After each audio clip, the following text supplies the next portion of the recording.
1973.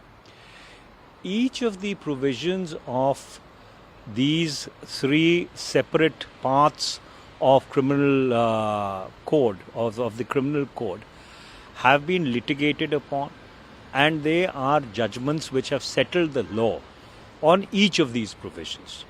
Now that the government has brought a bill, in addition to what the standing committee must do, there must be a joint committee of parliament which must be constituted, consisting of lawyers from all sides of the aisle, eminent legal minds, who need to apply themselves to each provision which stood before amendment and what the current bill proposes, and what has been the judicial interpretation on each of these provisions, because they, as I told you, have been settled over a period of time by judgments of various courts now going back almost a century, if not more.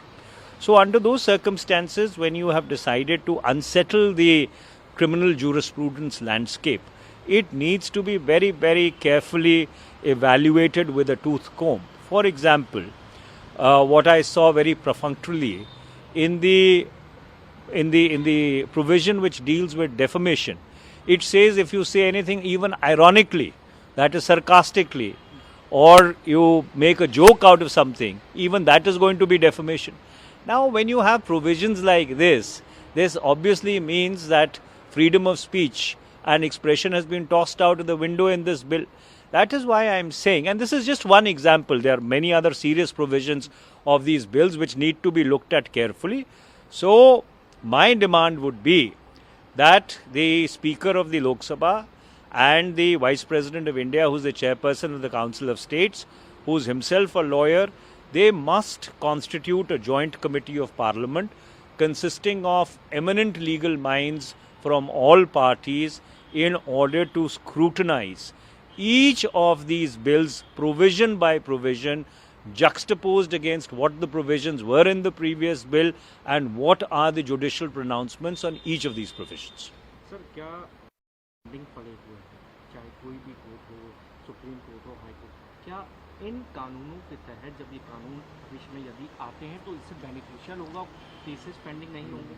Look, this is like saying that there is a moon which goes around the earth. This question is neither here nor there, unfortunately. This is a very, very serious issue. It involves the life and liberty of individuals, which is enshrined in Article 21, which is enshrined in Article 22 of the Constitution. So therefore, under those circumstances, each provision has to be looked at very carefully.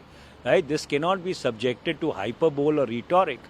And that's why I'm saying that a joint committee of parliament consisting of eminent legal minds, jurists, must be constituted in the first instance to scrutinize each provision of the bill, and concurrently outside the parliamentary process, civil society and eminent jurists, retired judges who've dealt with criminal law all their lives must also apply themselves to, because these changes can turn out to be either transformational or completely pernicious and subversive of the fundamental liberties which are enshrined in the Constitution.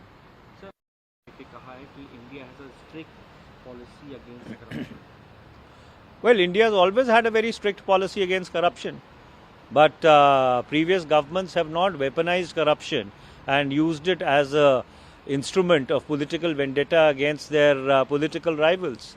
So therefore, when you say that India has a zero tolerance against corruption, it's a motherhood and apple pie statement. Sir, गृह मंत्री अमित शाह द्वारा जो bill पेश नमस्कार, मैं हूं मानक गुप्ता। अगर आपको हमारा ये वीडियो पसंद आया हो तो इसे लाइक और शेयर जरूर करें, और हां, हमें सब्सक्राइब और फॉलो करना ना भूलें ताकि आप देश और दुनिया की कोई खबर मिस ना करें। तो जुड़े रहिए हमारे साथ और देखते रहिए News24।